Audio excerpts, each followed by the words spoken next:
Yep, that's right. I mean, there are laws that apply to it, but There are laws that are a little bit here, a little bit here, but there's no actual one official regulation or licensing for this particular industry. And our quest, as I told you, is to have an official license and regulation. great. Okay. Yeah, that's great. Thanks a lot. Thank you. Well, we're here again at the Chorus Media Building, Q107, and we're not going on Q107 today because we did that last week. We're going on the John Oakley Show, AM 640, to talk a little bit about the company and to talk about having it licensed and having this particular industry and the waste which is generated from these scenes officially regulated, and the whole industry in itself entirely just bringing public awareness to it, to people in Toronto, about licensing this particular industry because it's important. It's important to the safety of the citizens of Toronto. It's important to the safety of any community, wherever you're living. So I'm just a little nervous right now. Once again, you know how I am with media. So we're supposed to be on around 9:42, but it's going to be set back by 7 minutes because the Vice President of Tim Hortons is here as a result of controversy of the taxpayers' money paying $10 million for a Tim Hortons, $4 million of taxpayers' money to open up a Tim Hortons at Kandahar. But at any rate, we're going on after that. And this is our second our second radio segment. So I'm a little nervous. Yeah, it's going good. It's going good. I think we'll knock them down. Hopefully, if they don't knock us first. Exactly.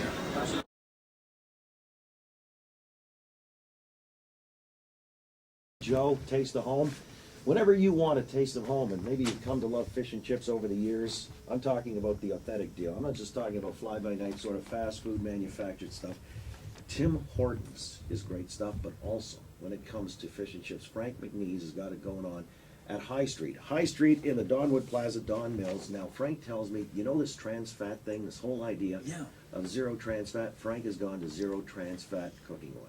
Zero trans fat cooking oil in his fish and chips, and the same great taste that you've come to know and love in Toronto over the last 25 years. I know because I tried it firsthand. Frank sampled it. I was the guy on Saturday who went there and said, let's see how it tastes. Couldn't tell the difference. Zero trans fat, that's good for you. That's the stuff, So it's a healthy diet. You've got great tasting fish and chips and zero trans fat. At High Street in the Donwood Plaza, Don Mills, open Tuesdays to Saturdays, fully licensed to eat in or take out. Easy to get to if you're taking out on the way home to the game or whatever the deal. Go along the DVP to Lawrence Avenue East, first set of lights. Head north on Underhill, 55 Underhill in the Donwood Plaza. World's greatest tasting fish and chips, and now with zero trans fat cooking oil. That's called High Street. Okay. So, hey. Crime scene, crime and trauma scene cleaners. Yes, sir. Okay. I'm going to tell you, I had a story last night. I'll share it quickly. And anyway,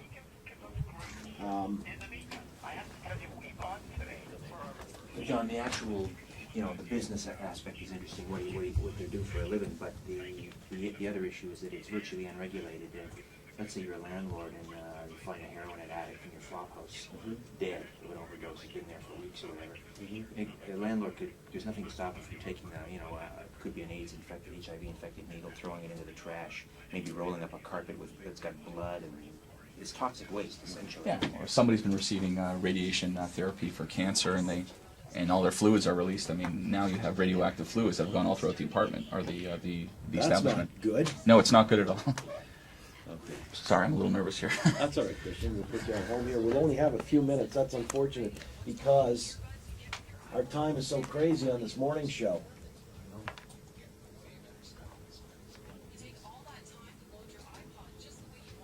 Excuse me, that's the cue. Don't be fooled. Don't be fooled. I never got the radio.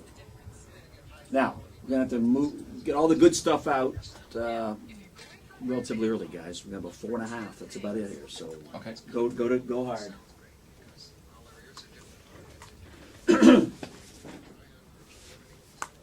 You're okay for deep breath. You got your head. You're all right with your level. Okay.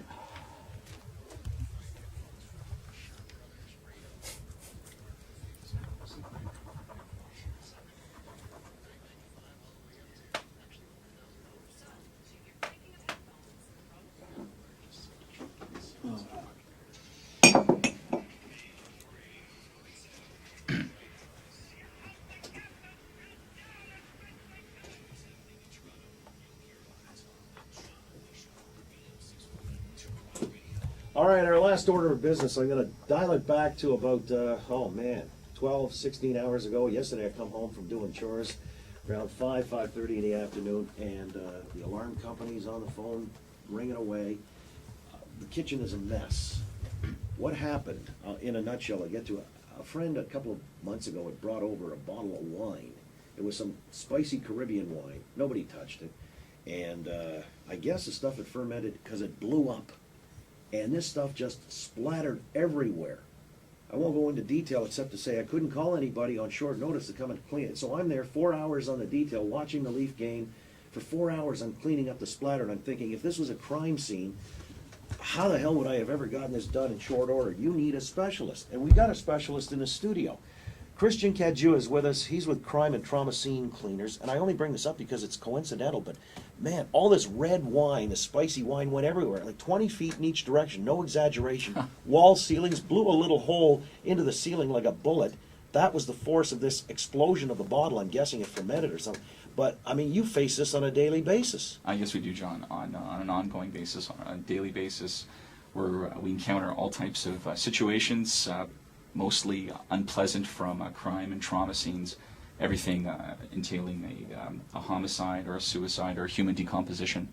You're cleaning up after dead bodies. We're the caretakers of death. We're death cleaners. This is exactly what we do. It's a lovely business card, death cleaners, but Canada's decomposition or contamination specialist. You go to school for this? Well, there is training which you can obtain through the Ontario Fire Marshal and Hazardous Materials, and courses which are issued through the Ministry of Labour and WSIB. But for the most part, it's an up-and-coming industry. It's unfortunate that our services are required here in the province of Ontario or Canada. Steady work?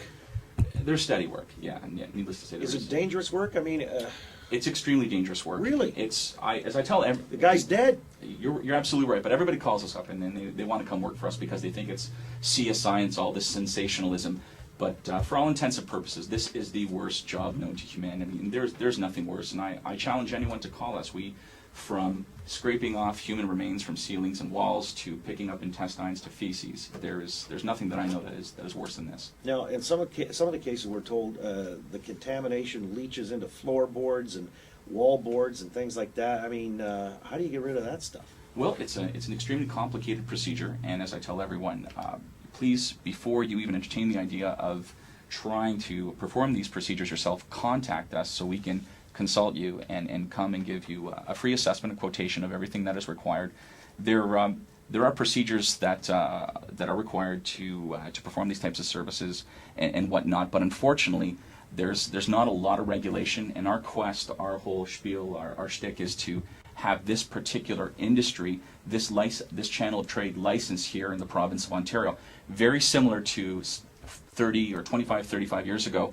Anyone could use a pesticide and become an exterminator. And then the Ministry of the Environment stepped in and said, hey, wait a minute, if you want to become an exterminator, go to the University of Guelph, take a course there and get your licensing. And hence, that's how you become an exterminator. We're on a quest right now to have this particular channel of trade and for the waste, for the most part, completely regulated. Well, you know, it's something I wish we had more time to delve into, Christian. Honestly, I do. So we'll have to do it another time as well. Because you guys are the cleanup specialists after somebody's died, whatever the circumstances. Grisly work, but somebody's got to do it. And you're the pro. It's like the Ghostbusters. You're the Deathbusters. Christian Cadieux with Crime and Trauma Scene Cleaners. You got a website? Yes, crimescenecleaners.ca. All right, good enough. Let's do it again down the road, all right? Thank you. Appreciate you coming in. Wish we had more time. We're done for the day. Fellas, we fooled them again. Thank you, Jimmy Koshaw, Rich Serrett, Brian Calhoun, and James Edgar. Back at you, 5:30 in the AM. Look for you then. Have a great day. Coming up, Bromell with Tina Trajani on your home of the Leafs, AM 640, Toronto Radio. Yeah, wish we had more time. Oh, thank you. Either way, it was an honor to be here. No, it's cool. And I tell you, honestly, last night I was thinking about this kind of work, like how people clean up after there's so much splatter. Yeah. It's like, holy, I was being meticulous. And this was a bottle of wine. You ever heard of that?